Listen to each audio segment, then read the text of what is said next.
Shall we sit here?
And this all is about a UNDP public discussion. So I'm glad you guys are here. Do you know the subject? Do you know what we're talking about today? Does anyone have an idea? Did you see the poster? It's about digitalizing the school curriculum. Now the question is, what does that mean? And what does it mean for Namibia? And for those who school here, in case you don't know, you might know this person here on the far left. Mr. Abrams is actually an IT expert. And that's why I have him here today.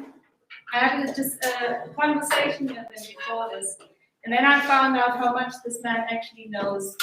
And he already tried to digitalize the school curriculum 10 years ago, am I right? Something similar to that. Yes. Something similar to that, okay. So,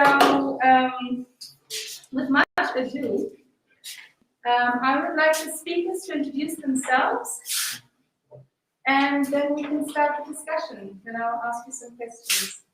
So, could you maybe start?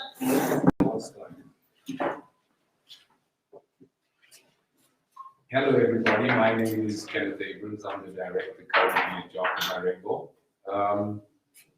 My background is from an IT environment, and when my mother passed away, I had to go to school. Therefore, I'm here currently. Mr. Wimima. All right. My name is Mr. William Michael, a teacher of English at Hake Glencoe Secondary School. So I've been in the profession for about 21 years now, teaching English. Thank you. I'm Jeffrey Kashiwanyu, a student from St. Lawrence High School, and I'll be speaking on behalf of the Namibian student. Thank you very much. All right. I'd like to know, from which grades are you? Grade 10. Grade 10. Great. Thank you. So I will start with you, Mr. Abrams. Yeah. Could you define for us what it means? What does digitalizing school curriculum actually mean? Yes. Well, basically, up until now, we've been using every subject as a textbook out of paper. And digitalizing a school curriculum means putting it in a format of digital, in a digital environment. So there are several processes that you have to go through in order to do this. Because what we're trying to do is go away from normal teaching methods, which is children sitting in a classroom, a teacher on a blackboard, and he just keeps writing. We would now like to take it into the electronic world, more or less. Now, basically what you need to do is to convert the text into different formats. So we use different types of mediums such as video, we use images, we use pictures, and part of that is also online learning at the same time. And that is the whole concept in a nutshell. Okay. So the idea is, how do we go from a paper book into, let's say, a multimedia type of studying environment, to see to that the students can benefit from both audio and visual as well as text at the same time. That's basically it. Okay, great. And who benefits from this digitalization? Well, if we look at most of our youth right now, I think the youth are more tuned into multimedia, social media, Facebook, WhatsApp, and so on. Essentially, the youth are supposed to benefit from this. The real people that benefit from this are those that have access to the technologies you need in order to access all of this. So you'll need a computer or a tablet or a smartphone or something else like that. You also need, let's say, the infrastructure for being able to do it. So we're looking at, you need to have internet access, you need to have data availability, and so on. Those are the people that actually do benefit from all of this. Those that do not benefit are those that do not have the funds or the tools actually to go online. They are mostly negatively affected. So does it make sense for a country like Namibia, where we have less than 50% internet penetration? Would it make sense at all to digitalize the school curriculum? Going forward, yes, I think it would benefit Namibia, especially in times of crises like we have now in the last 2 years. The problem is, and you said in 2010 I tried to digitalize the curriculum. Actually, what we tried to do in 2009 and 2010 was to introduce computers and the internet and electronics and online learning basically for students at that time. It wasn't so much of digitalizing the curriculum.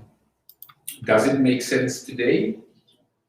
It is very difficult for us to do that because I do not believe that most of our students have the funding available or the means available to actually go online or digital at all right now. All right.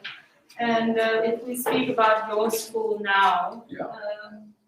What was the case for your school now during the pandemic, during e-learning? Did all your students have access, technology or data or the infrastructure?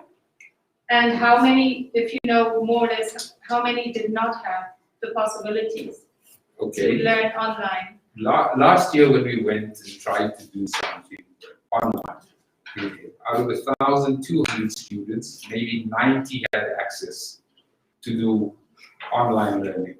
And this was most often trying to use Zoom or some other functionalities that you could have. The rest of the 1,100 did not have access to a data or anything else like that. So we had to implement then, let's say, learning on WhatsApp. Okay. You know, so students would then get assignments on WhatsApp and then try and do it at home. The biggest problem they face is you're now doing this on a smartphone, which makes it very difficult for them. But that was the only thing we actually managed to do with the majority of the students last year. Okay. And did you see any change in the work progress of the students? No, I Are think you still in line with your curriculum? Or have you fallen back? I believe that the students have fallen back a little bit because it was very sporadic. And it hasn't been done on a this was mostly done during this. So you had short bursts of let us do this, and we try and do it online or with WhatsApp. And once lockdown stops, we go back to normal teaching in classes with smaller classes in that sense. So I think the students have been left dragging and a little bit more behind on that. In addition, I believe a lot of other schools started printing out a lot of documentation, tests or subjects that the students need to study on, and the students had to then come to school to pick those up. Was it effective? I don't believe very much so. And we can actually ask the students of those that have been here in grade 9 last year if it really was effective for them. But basically what it did was it crammed everything into the short bursts of periods that we had when normal teaching resumed. All right. But are you working on digitalizing your curriculum? Is that still an aim? Because I mean, this might not be the last pandemic, and we might not know what next winter will look like. Is there other attempts working on it, or do we now just continue with normal life, and then when we get back to the next lockdown, we have to improvise? How does that work? How does the government support this process? Okay. Currently, we are actually working on trying to go digital. And our plans are from, say, January to try and have a hybrid system where we do classes I would like to introduce here in Karatura more. I would like the teachers to have laptops. I would like projectors in classes. That is one. I would like to use more visual aids during classes. On the other hand, we're looking at putting up a server where we're also testing with the teachers to do short educational programs that they can then download should they miss a class or something else like that, or use that as reference material when they have the time or access to it, whether it either be at the computer lab here or they have access in the evenings, or they use their parents' equipment. You know, so those plans are there, and we are looking into it. So I'm currently busy trying to get somewhere with that. So what needs to be done? What needs to be done by the Minister of Education? What needs to be done by donors or? Okay, from Ministry of Education's part, you know, currently there are no definite guidelines on how to proceed with online learning, nothing else like that. I believe at this current stage, everybody's trying to find their own solution. Online learning is not new. You know, in 2009, there were projects doing this. However, they stalled. We then put it in a drawer. And due to this current epidemic, most people are trying to play catch up. And now are trying to dust off all the old plans and trying to upgrade them to fit into the new situation. Our situation currently is we're trying to do it. You know, I don't have any definite directives from the Ministry of Education, for instance, saying this is how we want you to do it. You know, there are training courses going on now for teachers to try and do one. And so on. And these are the steps we're now trying to follow. But apart from directives from the government, we sit with problems with it, specifically when it comes down to infrastructure. Because if you do not have the infrastructure, say for instance, the bandwidth or the internet access, there is not much you can do on it. Or even if you wanted to digitalize everything, without that main access, you're stuck. Then we're still back in the game. Infrastructure in Namibia currently is, you know, in the big cities, fairly well developed. Unfortunately, in the rural areas, that is where you'll face a lot of problems and so on. And if we don't start tackling everything from the basis, you know, we're not actually going to progress any further on that part. The other part for schools is the cost of putting in a proper infrastructure, whether it be the internet, whether it be service for the school or anything else like that. The prices are currently too high for all of us, you know, especially if you're government or semi-private or whatever. So, unless we can bring down the costs on that, you know, and on top of it, computers are fairly expensive, and I think mostly out of the reach for, let's say, most secondary students. You know, unless we rectify things like that, we won't be able to proceed any further with trying to digitalize the curriculum or to try and see to that everybody gets access, you know, to the internet. Does anyone of you know how the kids in the rural areas coped during lockdown with e-learning? Does anyone have a story? Or do you know about relatives or friends or stories or about how they coped? All right, because what I also heard was that generally in the rural areas, they would print it out as well, as you just said, and that was the only basis they could work with that. Because the question is, there are schools that don't even have classrooms. How do you digitalize anything for these students? That's one subject that is challenging in Namibia. And I would also like to now ask Mr. Muilima, how did you cope? How did your school cope, and how did you implement e-learning at Hage Geingob High School? Thank you. I'll begin by saying, lockdown taught us that as teachers, we need to self-develop. I believe that with the COVID, everyone now was to teach online. But now, what did this mean if you have to teach online? It meant quite a number of our teachers were not fully prepared to say use a computer or internet or things like that. So that became a serious challenge. So with that, it meant teachers now had to develop both personally and academically. And as a school, the far end of Katotura where we are, the majority of our learners come from areas where there is no electricity, reception is poor, and that was the challenge. It's a school in Venduk, yes, but at the far end, where we cater for almost all other learners without electricity. They live in, they call them bashes.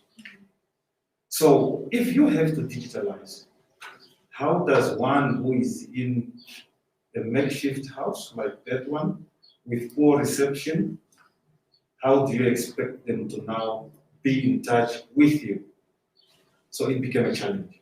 So that meant whatever was taught online, when the lockdown came to an end, it meant that we had to reteach whatever was taught. Because only a few learners could access. And some of them would have to wait for their parents to come from work, for them to be able to use their parents' smartphones, which then became a challenge. Maybe 2 days, 3 days, you post something on Google Classroom, you don't get a response. So it really was a challenge. But now I can see the ministry is trying, the Minister of Education is trying, because right now we got some kind of TV that a teacher has to have a computer. You can teach from home. You don't need to be in school all the time. So that is the process in which digitalizing the content is going through. So it really is going to take some time for it to materialize because of those challenges. We tried here and there and work here and to a certain degree and a greater degree. Did you also try Zoom meetings with your class? Yes, like I alluded to earlier, you will have a Zoom meeting with your class, but how many of the learners will join? Because they don't have smartphones. So you will end up having about maybe a class of 50, you will end up having only 10 of them joining. And because of reception, which is also very poor, it will keep breaking and then coming in so bad. It really was a challenge. We tried all our levels to be able to be in touch with our learners. And from your learners now, I don't know if you have numbers from the school, but just your personal learners, how many did have access? Like, did 50% have access, or 10%, or 20%? Is there a number you could I'll put it at about maybe 20%, because out of 100 learners, you'll have only maybe 15, 20 of them. And did any of the teachers at your school attend this online course? Was it an online course by the government to Yes. teach teachers how to teach online? Yes. Quite a number of us attended this because, before COVID, we were very complacent when it comes to computers. You just have to have a computer because you have to save documents. But when it came to teaching using that, it was really a challenge. But yes, I would say many of our teachers attended. I remember it was, I think, a week ago where our principal also attended that.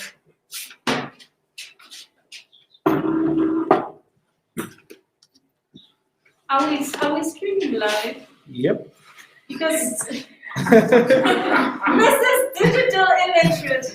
I'm just making sure because I only saw now that we're making advertisement Non-sponsors. for non-sponsors. Where's Ronaldo's Coca-Cola? I did see on the television. I couldn't hear because I thought I don't want Coca-Cola, and then I saw okay. But you're not Ronaldo. We're all about Coca-Cola anyway. But we are for the attendance list. What would Jacinta, could you please?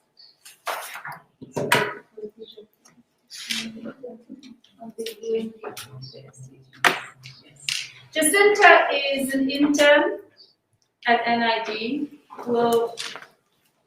who's writing exams, finishing school, and maybe will be a consultant soon. She will, have you ever heard of the SDGs? Sustainable Development Goals? No.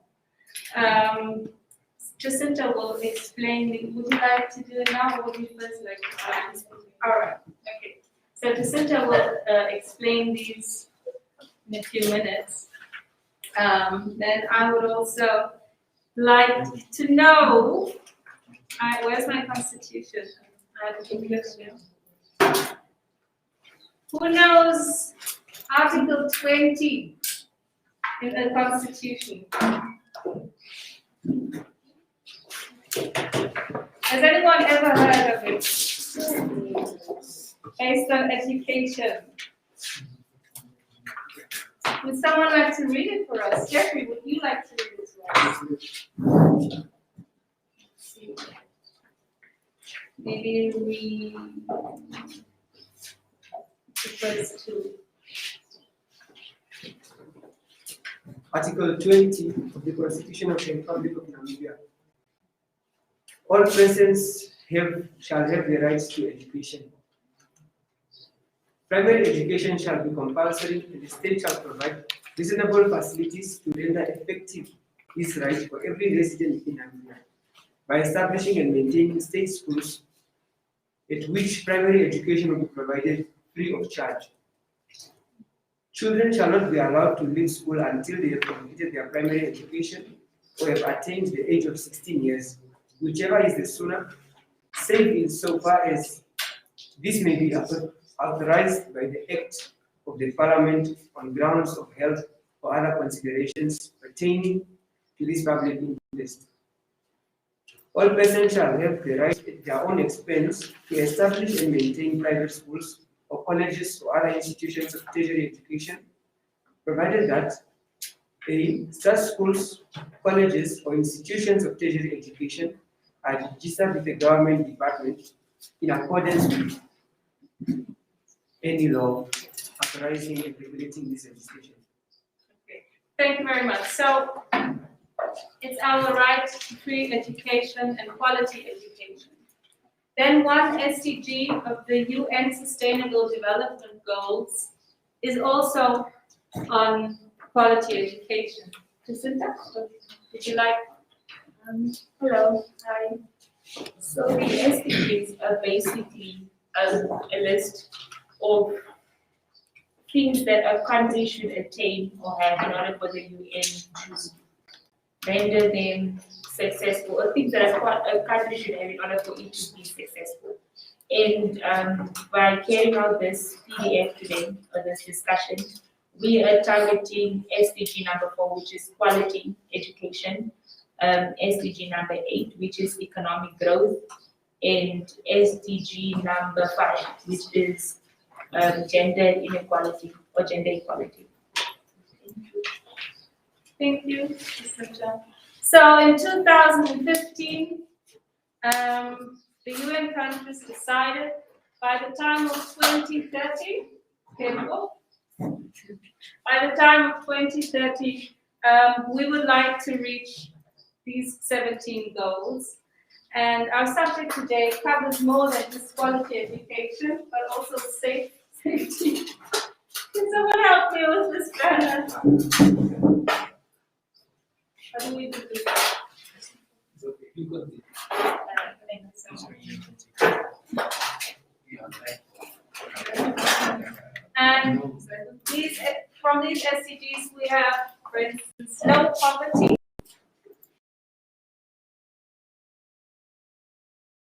We also had the case of pupils not returning to school. I think worldwide, about 10 million students will not return to school after lockdown.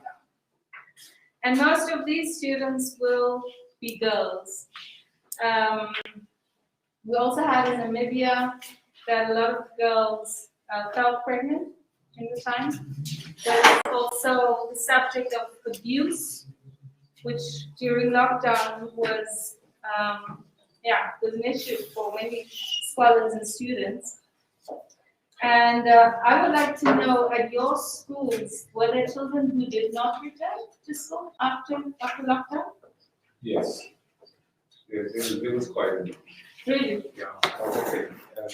Based upon the size of the school, I would say, okay. It's in a few percent. Yeah, I mean, it's not like 20 or 10%. It's a lot less than that. But on average, I would say maybe. Currently at the school, I think I have 8 girls that haven't returned to school, for instance. I've got about another 5 students that haven't returned due to economical reasons or other issues such as that. They're mostly based out of Asia. But I think there are quite a number of students that actually have not returned back for the rest of the year. Actually, I think most of them suffer from that. I'd like to find out how it's going in Harvey Bangkok. Yeah. What was it like at Harvey Bangkok? I think our situation was a bit better. Students returned, but the biggest challenge that we had was now the pregnancy. It went up from almost 0 to a high number throughout the grade. They did return, but pregnant. So that's the problem. And we also picked up that many of those learners that have returned, they now have developed some kind of negative attitude towards learning because their attendance is erratic. They are not always in school. And you ask, maybe one of the family members have passed on, and emotionally they are drained. So they feel, I don't know, but now we have to cancel them more than before, but the attendance is erratic. And one thing I would also like to know with the grades 1 to 3, like with grades from grade 1 to the grade 3, how is it possible to work digitally with these kids? Kids who actually need guidance if they start learning how to run. Shouldn't someone be standing behind them and show them how to hold a pen or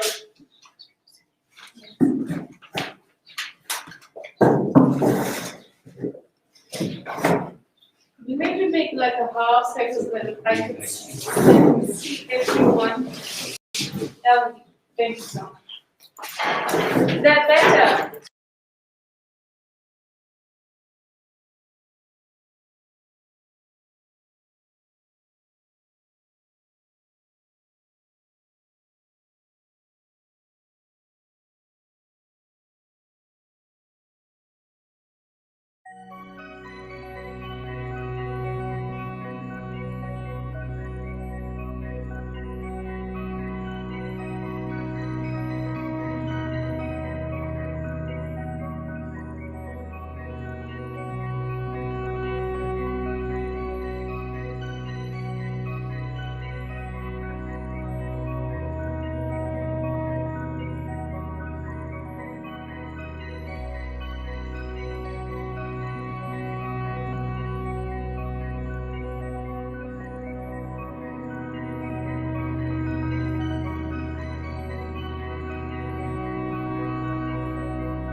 Looking at our own country, like you said earlier, the reception, the internet connectivity is a problem. So for us to digitalize, we will need very strong internet. So how do you do this? Because we've got schools that have no electricity, for example. Now, when you digitalize, it means every other school should have access to that. But now, how are they going to connect to a computer that needs power when they do not have electricity? How then are they going, even with smartphones, how then are they going to use this smartphone when they do not have connection? Like the reception is poor, for example. A smartphone is there, but access to that is impossible, hampered by the towers that maybe are not there in every location. So unless we deal with that first, it will take us to digital. Because we have schools like St. Paul's, for instance, probably, that have their own software. Well, is that true? Okay. Could you elaborate on I that? don't, okay, I don't know For if they online have their own learning. software. However, but schools, certain schools are using, different communication applications to communicate. That is number two. I think they most often do Zoom classes. It is a requirement that every student has a laptop or internet access or a tablet and needed to participate in the classes during lockdown or when they were. I believe that they've progressed a little bit more than a lot of governments. A lot of that will come down to the students. We've got two types of students: those that can afford technology and those that can't. The private schools seem to be doing a little bit better than the rest of us. They're adapting like this, but I think it comes down to an economical perspective. Who has the funds actually to do it? I don't know what about your school. Is using the other same problem we have. A lot of it is getting the tools. While the school might have the tools, if the students don't have the tools, we also it's the same as if you send your kids to school without a textbook, it doesn't really help us much at school as well. It's the same thing with digitalizing curriculum, so without access to it doesn't really help. It doesn't help anyone. There are just schools that are more further advanced and have higher requirements of experience before they come there and therefore cost a lot. That means you do. You're a scholar in Taurus, grade 12.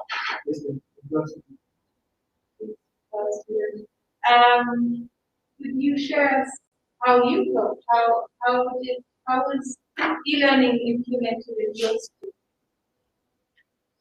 Well, most schools not able to access the government's learning facilities including my school. And as an alternative, these schools started with their own online classes with platforms like Zoom and Twitter. And in order for you as a student to take part in these classes, you have to have internet connectivity as well, either by means of Wi-Fi or if you don't have Wi-Fi, you have to have constant access to data. And you know, data are not cheap, expensive. Did you have access to data Personally, or it to was, technology? it was difficult for me to go to these online classes because at my house we don't have Wi-Fi. And that's the reality for me that we get students. And I'm saying this openly because I know there are many Nigerian students out there who had a very difficult time and are struggling to cope with this year and last year, especially due to the pandemic, because of the situation they have at home. Due to lack of funds, it's not easy to get constant access to money for data. And you are missing out because my classmates who have Wi-Fi too, you can access this online classes anytime. And when you come back for school, they are more active than us because our teachers don't want to continue going to go back to the way that we missed out on because of our lack of data. And it's not an easy situation. It's something that is very discouraging at times. But I believe that the circumstance of the way cannot determine your future. And we as Nigerian students, we need something to be done urgently because we are the future of Nigeria. If this is happening to many Nigerian students, what will the future of Nigeria be like? If many students cannot get good education, quality education because they lack these basic things, how will the future of Nigeria be like? That's why there's so much unemployment, the literacy rate is so low it is. We need the government to do something urgently about the situation in Nigeria because it will have a huge effect. And this has been brought to light by the new normality that is coming to COVID-19. So it is not easy not to have constant access to data. It's an unpaid student. And you in grade 12 now, so this is like the last year. Yes. Does that scare you? Definitely it does, because we know this government introduced a new system. The job is no longer the old curriculum, is now called AS. And if I have to be honest with you, many of our teachers are struggling to teach us this. Many of our teachers in primary schools are struggling to teach us and tell us that we need to look for information on the internet, on platforms like YouTube, because wherever we can find the information on the topics we are doing, we find it difficult because it's new, we don't know how to go about it, and it's not easy. So if we consider this and we look at the situation we are in now, we don't have access to data, we don't have smartphones, laptops, things we can use to study, only have the textbooks that our schools provide us with. It's not easy. And it's definitely scary to think of what can happen if, for example, you fail, because this can cause you to fail if you are not well prepared for examinations. It's definitely scary. I believe so. And then it's also, I mean, what was it like for you? Just thinking of lockdown, that you also just couldn't meet up with them. Okay, I mean, Okay. I don't go out that much. So you finally had an excuse. Yes. So I didn't go out that much, but for most of my friends, it was not easy for them. They had to change their lifestyle. They had to now. Most of them had hobbies that they had to do their hobbies because they had to stay at home. The masks, social distancing, they couldn't go out and see their friends. They couldn't go out for events. That's a whole new way of life, and they just have to adapt. There's no other way for them. They have to adapt. It was not easy. When they came back to school, their mental state was not that much. So it was not easy for them to do. Yes. But for me personally, it's not effective because I just stayed at home. Is that also subject to the mental health of your students? Can one tackle it? Is there a school psychologist or someone you can say, okay, turn to this person if you're not coping? Or, I mean, probably some people have lost relatives. Yes. People have been retrenched, parents have lost jobs. What they say, all part of the legal. At most schools, I think we part of the life skills. Is it life skills? Yes. Yeah. So who knows this is staying here? Anybody? I believe all of these people will be visiting her. It's a good thing. It's a good thing.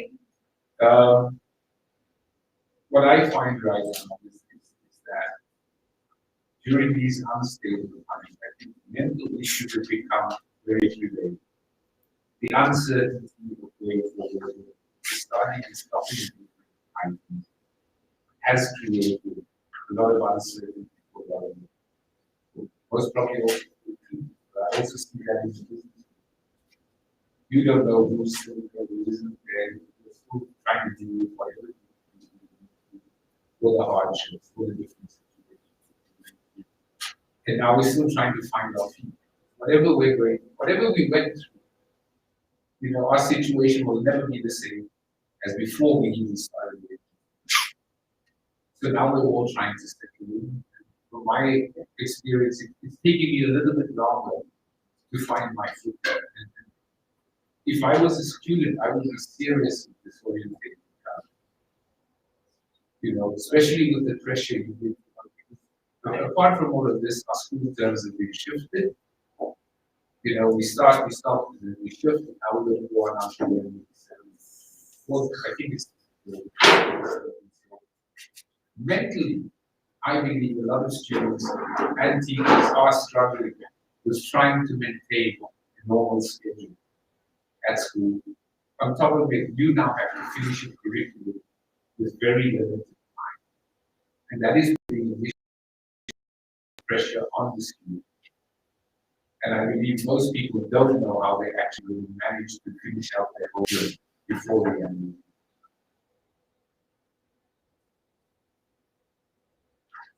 Yes. Like, the problem is also the fact that a lot of academic announcements at the state around issues. So when a learner tells them it's over, I can't do what I'm just not doing. It's like, no, get up, you get it. So the moment you already have a problem with a situation, no one is even acknowledging the fact that it's late. Let's move on. Yeah, and the question is also, if you're mentally not healthy or happy, it makes concentrating and learning just so much difficult. Do you support each other? Is there? Okay, so we went to digital school, but we also went to digital life and WhatsApp groups. And did you have support? Could you support each other through WhatsApp? Yes. Yeah. Is there a situation someone would like to reveal? Tell us about?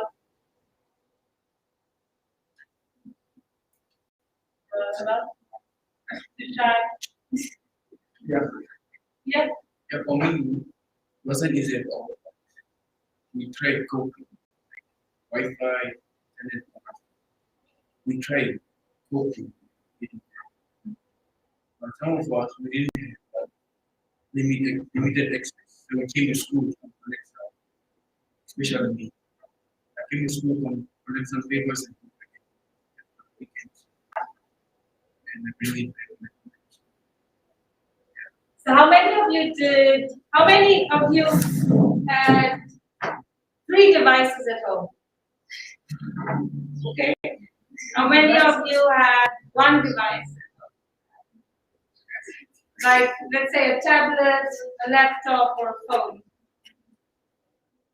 How many of you had none at home? Okay.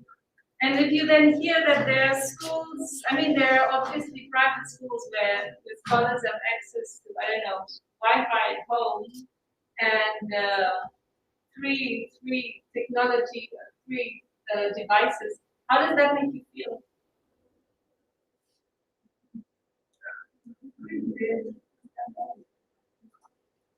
Yeah. Do you feel like you're left behind? Yes. So is there something you would like to, let's say to parliamentarians, say to the government, or the Ministry of Education? Is there something you would like to tell them? Say to them? Yeah. Like them to at least provide laptops for the school and phones or something just to keep the kids updated. Yes. Thank you.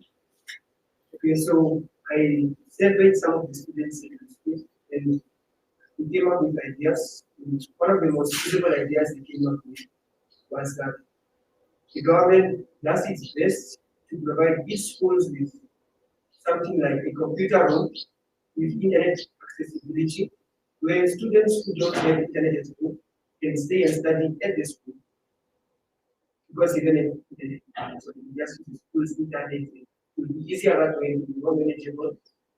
Others suggested that the government gives us free data, which MCC, give us free data. What about that? Yes. They seem to be doing well in times like these. Okay, yeah. yes, we suggested that the government gives us free data, but we also have to consider how much that costs and how long we'll be able to sustain that. And so yeah, that's what they suggested. I think it would be best if the government tries to support the schools and help them acquire these computer rooms. At least with a small start, and to be able to help make the situation easier for the students and the schools. So that's what I think the government can do now to better the situation for students. According to the Ministry of Education, only 30% of Namibian households have internet access, permanent internet access. The group of students that fall into the 70%, they need to buy data. And you already know how expensive they are and how difficult it is to constantly get access to this. So this is a very serious issue. And we have not done a lot about it. The government has not done a lot about this, only after this has been brought into light by COVID-19, the new normal of COVID-19 is brought to us. And we heard from our first speaker about the situation they face, that the government is not supporting them enough. So we need the government to do something about this as soon as possible. We have to better the situation.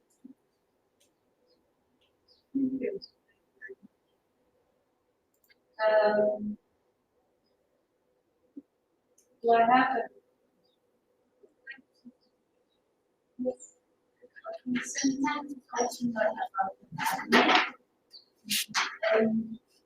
I, from my perspective, I think also parents also have to put in having data. It's a good idea for language, but it will also be a good idea for them to contribute something like a small amount that they can give to the school. If they can provide basis for language. Yeah, it makes sense. If there's enough funding to survive, it doesn't make sense. One thing, I'm digital illiterate, as you all know by now. One thing I would like to ask you, Kenneth, because I think on the data, when you buy data, you also have certain amount for WhatsApp, right? Yes. Yes. So could one implement, instead of WhatsApp, you have this online learning thing, so that the data you buy goes only onto this online learning facility? Okay. Would that be No, possible? it is, everything is possible if you just want to do it. The question is the cost of trying to do it. During lockdown, I was in discussions with UTM and so on about getting data bundles for students so that you pay say $360 for a whole year, and you get 10 gigabytes of data every month for that whole year. We were also discussing getting a tablet for each learner, which you then take it over a 3-year period, you pay, say, about 350 to 400 a year for it. We were in discussions with publishing houses to see to that all the books, all your textbooks that you need for the classes you need are preloaded on this tablet. That is since last year been bombed out, you know. Why? Would you like a politically correct answer or an honest answer? No, the honest answer is the best one. You know, we've got telecom, which is state-owned. We have MTC, which is largest shareholder is government. You know, manpower used to have dark fiber running up through wherever there's electricity. There's a because what's going to spread. Never been used. We don't supply infrastructure to say hospitals like that, or to schools. Now, the project we spoke about in 20 that you were discussing in 2010, that was a school net project. That was to bring computers and access to the internet to all the schools, but it was Linux, so it was a free education. We now working on with Microsoft because that's part of the application. Now I was even lost the question because I'm speaking. Could you repeat it? We spoke Oh about yes, the data bundles. Yeah. Okay. It is possible. For some reason, they are, maybe it's business. Our data rates in Namibia are still higher than this. We ostensibly are fine with it, but the costs internationally or internally are raised. Most people find it. It is cheap in South Africa, but also they have a lot of population. But they look at this probably we could. For me, if our government allocates funds to education, it is possible we might be able to make slight impact on the income. But this takes a concerted from government, from Ministry of Education. And I think she mentioned the other thing is, why must government do everything for us? We are the parents coming in to say we want to help support this because it's for the betterment of our children. I mean, we can't just say government must do everything. To answer your final question about data packages, I think it is possible. UNAM is already doing something that we can sign up. And you could purchase a computer and you could purchase, I think it is 15 gigabytes of data for normal, you know. And all of this is digitalization, what they're doing in higher education is not being filtered out to say second. And I'm not even doing it with early childhood education or from grade 1 to 7. And we need to try and migrate down because you shouldn't have to finish the class and focus on computer literacy. We actually need to tackle it from early stages. And that might be the biggest disadvantage for us. But we will take this concerted effort from our telecommunications companies to try and make it affordable with governments. He spoke about the computer labs. I have 30 PCs in my computer lab, but I have a 1 megabyte pipe from government. And if I switch on 5, the connection dies. You know, so you might have the computers, but your basic backbone is not there. Going forward, maybe we can find something where telecoms. This is for education purposes. There's your education server. We'll give you 50 gigabytes of data, but this is the only place you can go. You're not able to go on YouTube, you're not able to go here, you're not allowed to do Facebook activities and so on. This is purely for education. You know, it is possible. My question is, why are we not doing it? If we put in enough effort, we should be able. Every school should have internet. You know, is that an honest enough answer for you? Yes. Okay. Did you have that? Did you catch that? You want Ministry of Education to come smacking upside the head and then government to say promoting the You're wearing the mask, they won't know who you are. All right, thank you so much. I have so many questions here, I don't even know if I covered all of them. I actually have a question. Do you have a question? I do, but then it goes to the teachers. Yes. While we're digitalizing, we're doing online. What difficulties did you face trying to convert from the classroom environment to teaching students online that are not actually physically present, using computer technology to do your classes? Were there any challenges for you? The challenges were long. Because when you have to digitalize, it means your recipient should be able to have access to internet. Now, when you do not have that, that is very important. So what we did was we did one, the conventional way of making copies, and also digitalizing, which was not very easy. So that's why at the beginning I said, whatever we got online, because it was only for a smaller number of learners, we had to do it when the schools did. It was like what we did then was to keep those who were at the fort busy. But at the end of the day, we had to go back again and teach the conventional way. So what does that mean? Means that e-learning was not effective. If it was, you would have moved forward with new content than going back to something that we were learning. But I also want to look at affordability, which is quite a big issue.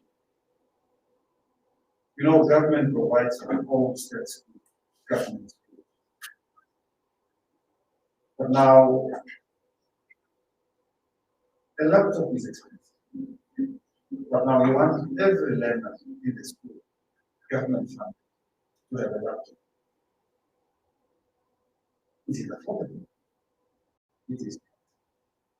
Coupled with data, because for you to have that tablet, that laptop, you need it. Who will provide this data? That's why you find that WhatsApp became popular in teaching than any other platform because it uses less. Right? Ask when you don't understand. But when we have something with visuals, it becomes a challenge because then it uses more data than WhatsApp. Because we've had it before, we just print it. But many of the WhatsApp groups that we have were mostly from parents. So we just had to strengthen. And to a certain degree, yes. Did you record clips yourself? Like trying to explain something, let's say you're English, right? Yes. Just try to explain the task. Did you make clips of yourself or of the work itself? And when you do that, it means you have to use Google. No, I mean, not necessarily a group classroom. Like you make a video of yourself. Yes. Explaining something, which you then post on WhatsApp, for instance. Yes. You also have to understand on WhatsApp, it has a certain limit of how much, especially when it comes When it is big, it will tell you you can't. So that is where the whole challenge was. We wanted to move the classroom because we posted people there and everyone else will have access. And how comfortable did you feel in front of the camera? It wasn't. Like we're all feeling right now. It was, yes. It was tough. But we have to. Did you have teachers at your school that said, no, I'm not doing it. I'm not filming myself. Are you asking me? I'm asking you, all of you. Yes. Basically, I believe you now have to change from being teaching the old traditional way into becoming somebody very used to having a camera watching you. It's like being able to film a reality program. You know, when you've got teachers that are camera shy, comfortable, or maybe they don't even behave well in class, so they don't want to be. But I think it takes a different personality type because your whole method of teaching sort of has to change. And that might make the teachers a little uncomfortable, especially when you're just used to teaching within a closed environment. The other problem is, once we put it out on camera and we put it up on the internet or the web, anybody can see it.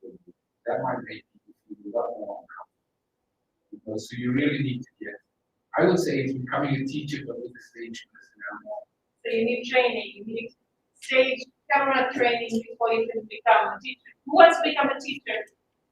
Yeah, you. Are you ready to go for camera training? Yes. Yes. All right, see the extroverted. Yes.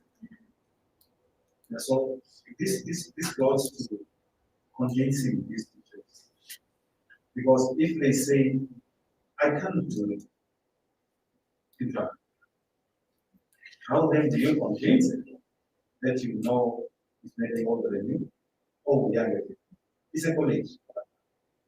Then how do you convince them that they can learn teaching in front? It's something that is a problem. Like my colleague said, the personality. So that is where you see the personalities. Who am I really? So at the end of the day, you have to use the digital. Or else you leave that behind. It's still not easy up to now. Because then you will find very old teachers who may not have gone through the processes, maybe they don't even have a smartphone. Now they have to teach using WhatsApp. It really was a challenge. But one thing that we did at my school is that whoever was behind it was like we communicated more and helped where we can. So that all of us are moving in the same place. Or it was in this way.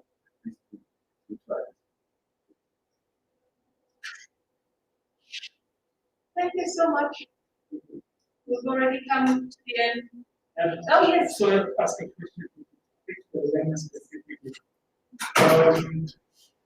Who of you enjoys, who of you chooses e-learning rather than face-to-face? All of you can